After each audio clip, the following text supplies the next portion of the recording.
All right, everyone, it's time to talk about some polling that I'm seeing. I'm seeing two things happening that are kind of exciting within the Democratic primaries. If I look at the polling, I am going to be referring to this off to the side a little bit because there is actually a new poll out by Politico, decent polling firm. Usually YouGov is the best. YouGov, and arguably for some things, it's sometimes Rasmussen, but not right now. They've been an outlier consistently with Trump's approval. I have no reason to believe that wouldn't be the case for their polling here. By the way, still lacking a lot of state polling. Who's ahead in Iowa? Who knows? Who cares? It's only the first state to vote. Who cares about the first primary state in New Hampshire? We've got like 3 polls, all of them badly dated. That's okay. It's not like people have to analyze these numbers for a living in some cases. I feel sorry for people like Nate Silver. He sits there twiddling his thumbs the whole day. He has to go back to talking about baseball odds half the time. Anyway, in the latest poll, it shows Biden out in front by about 6 points. He's riding in the upper 20s. That's consistent with what we've seen. Basically, the first thing that I'm seeing is that Elizabeth Warren may have had a peak, which is terrible news for her because it's still early in the game. She's still several months out from any actual voting happening. If Elizabeth Warren has actually had her hard peak, it means that it's all downhill from here. It means that she got the exposure, the public looked at her, decided she was not a Biden alternative, and now the steam is coming off. The throttle is back. She's not doing so well. Her momentum will therefore tend towards downward momentum. That's not clear yet. We have to wait a little bit longer. I'd say wait a month and see where Warren's at, but I see that beginning to occur. It looks like her prior rise, only a few weeks ago, in which she very briefly was actually ahead of Biden, and that was the first time at any point in this particular race that anyone had an aggregated total ahead of Biden. You've had a few people poll ahead of him now, including a couple outliers for Bernie, but those are just outliers. Here's the thing, though. If we assume that's her hard peak a few weeks ago, and you look at the slide down from there, the only person who has been able to weather having this happen, Biden, he peaked fairly early on, in the low 40s. Biden's the only one that survives that. Warren's long-term average, we can't even calculate exactly where it is. If I look back early on in the race where she was stable, it was like 7 points. I have a feeling it's above that now. I don't think she's going to slide down to that. The second sort of long-ish term stable trajectory she was ever on has her in the mid-teens, sort of where Bernie Sanders currently is. Bernie Sanders may have already peaked very early on. He has consistently stabilized, therefore, in the mid-teens. If Elizabeth Warren does that too, I speculate that what you're seeing in this is the second thing I'm beginning to see possibly emerge is that Buttigieg is the next one in line. He will get exposure. He will be at the forefront as the possible Biden alternative. The Democrats then will take a look at him once they know more about his platform, his personality, how well-spoken he is, and so forth, and judge him whether he's a stable alternative. If they deem him to be one, he will stay at that higher peak. Instead of having a hard peak, he will climb his way up. He'll be in the double digits. He'll probably stabilize there and become a viable contender. Or he will do what Kamala Harris has done, what O'Rourke arguably has done, what Yang arguably did fairly early on, and even some of these others as well. Bernie Sanders may have peaked. He never had a hard peak, but then again, we can't exactly judge that. He did have a slide. He was riding in the mid-20s. That was months ago. That was back in April, and then fell down to the teens and has struggled to get above 20 since then. It's funny because he keeps having poll outliers that show him somewhere in the mid-20s, but then he'll have another that shows him at like 9 points. It doesn't. The scattering is wider for Sanders for some reason than most of the other candidates, and I have no clue why that is. There's got to be something funny in the methodology of some of these polls that's dragging the number wildly in one direction or another. Buttigieg may be the next in line, though. He's on an upward trajectory and has been for since the beginning of October, roughly. He's now above 7 points. That's very close to his all-time high. He was only at about 8 or 8.5 in his so-called prior peak. If that wasn't a hard peak, he's still got that potential left in him. He could be the only person with technically viable numbers left who hasn't had a hard peak. What happens is typically, when you see that in polling, what's happened is that the candidate, like Kamala Harris, great example. Ben Carson had this happen in 2016, notably, along with some of these others, Carly Fiorina, etc., arguably Ted Cruz. earlier on in the election, when was it? It was at the first debate, it was back in June. She goes from a long-term stable number around 6 points. Not very high, it only is technically viable. She suddenly spikes up, becomes the second place candidate around 15. She more than doubles her fan base. But none of it hardened behind her, because once she rose up to that prominence and she got a lot of media coverage, everyone was talking about her, most people rejected her.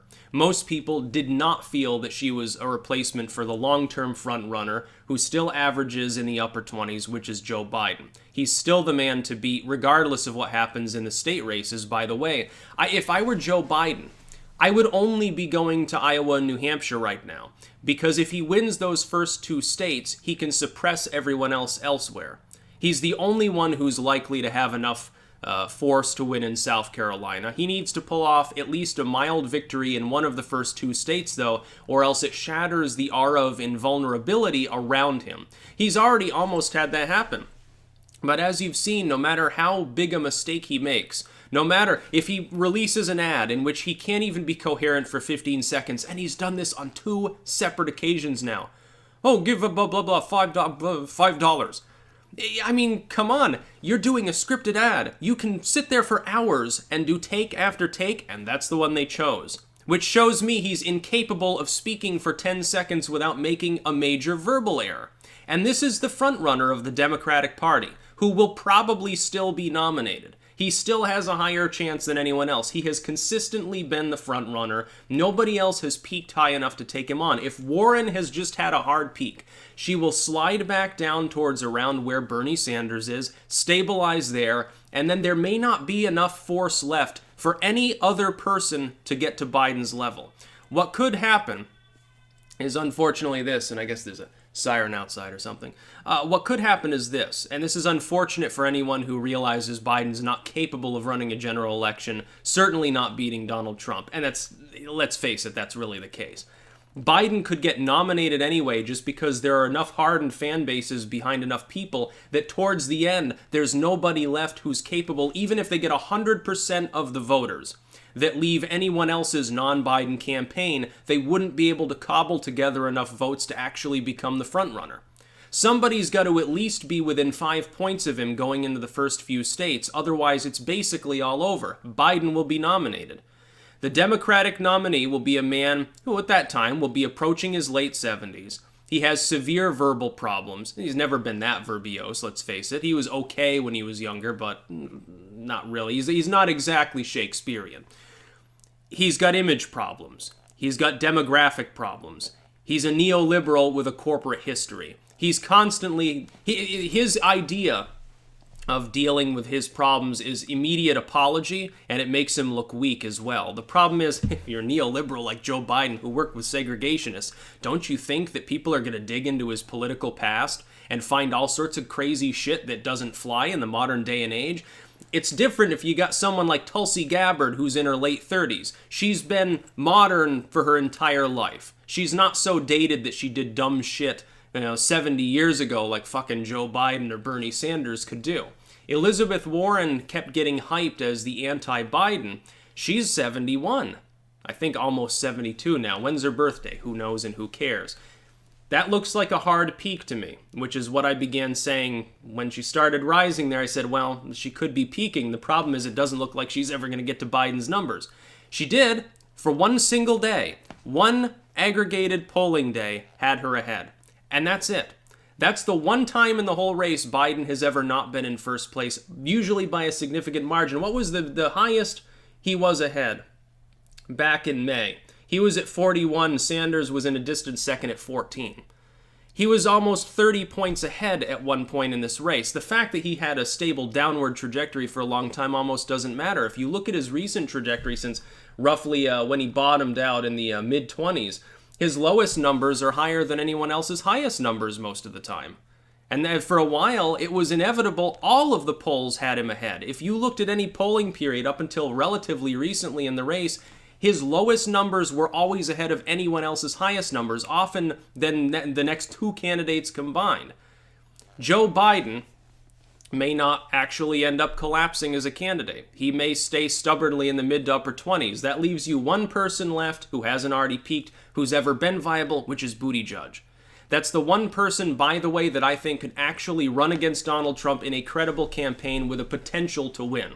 If Buttigieg becomes the nominee, then Trump 2020 is not assured. He's capable, theoretically at least, of winning. I see him able to cobble together enough of a voting bloc to do that. Kamala Harris can't, Bernie Sanders can't, Elizabeth Warren and Biden would certainly not necessarily be that strong as candidates. Warren would be better than Biden, but it looks like she won't be the nominee either. It's funny how people thought she was inevitable. I thought that her chance of winning at her peak there was about even to Biden's chance of winning. Biden's back on his way up simply because there may be nobody else to run against him. Begging the question, by the way, is there a possibility that somebody else gets in? Will we see Chauffeur Hill? It's her turn yet again. 2020, Hillary Clinton. Oh, it would be funny. It would be so great. Or Michelle Obama, or maybe Oprah gets in. Or The Rock, or Arnold Schwarzenegger switches parties and suddenly in an alternate timeline he wasn't born in Europe. It'd be really funny to see somebody else come in and shake it up because they'd lose anyway, and I'll tell you why.